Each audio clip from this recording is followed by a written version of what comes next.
ألم تعلم أن الله على كل شيء قدير ألم تعلم أن الله له ملك السماوات والأرض وما لكم من دون الله من ولي ولا نصير أم تريدون أن تسألوا رسولكم كما سئل موسى من قبل ومن يتبدل الكفر بالإيمان فقد ضل سواء السبيل ود كثير من أهل الكتاب لو يردونكم من بعد إيمانكم كفارا حسدا من عند أنفسهم من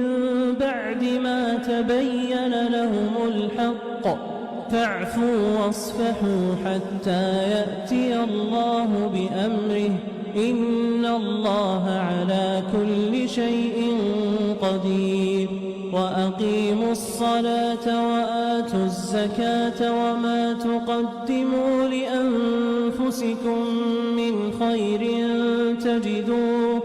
تجدوه عند الله إن الله بما تعملون بصير وقالوا لن يدخل الجنة إلا من كان هودا أو نصارى تلك أمانيهم قل هاتوا برهانكم إن كنتم صادقين بلى من أسلم وجهه لله وهو محسن فله أجره عند ربه ولا خوف عليهم ولا هم يحزنون وقالت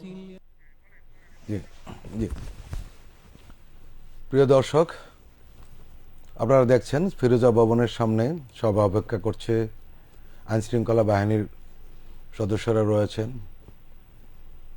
এবং সেখানে দলীয় কিছু নেতৃবৃন্দ রয়েছেন। ভেতরে রয়েছেন বেগম খালেদা জিয়ার গোটা পরিবার, দলের শীর্ষ নেতারা। এখানেই রয়েছেন তারেক রহমান, রয়েছেন তার স্ত্রী জুবাইদা রহমান, রয়েছেন জাইমা রহমান তার কন্যা এবং অন্যান্য আত্মীয় স্বজনরা রয়েছেন। আমরা দেখতে পাচ্ছি ফিরোজা ভবনের গেট খুলে দেওয়া হলো, হয়তো ভেতর থেকে কেউ আসবেন। সবাই অপেক্ষা করছেন।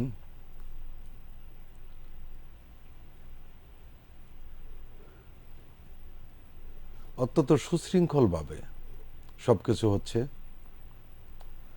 আমরা দেখতে পাচ্ছি আইনশৃঙ্খলা বাহিনীর আরও বেশ কিছু সদস্য এখানে জড়ো হয়েছেন।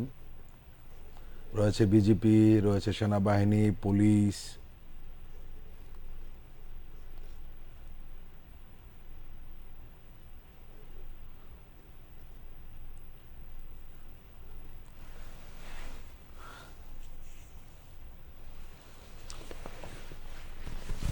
আমরা দেখতে পাচ্ছি একটি গাড়ি বেরিয়ে আসলো। এই গাড়িতে সাধারণত তারেক রহমান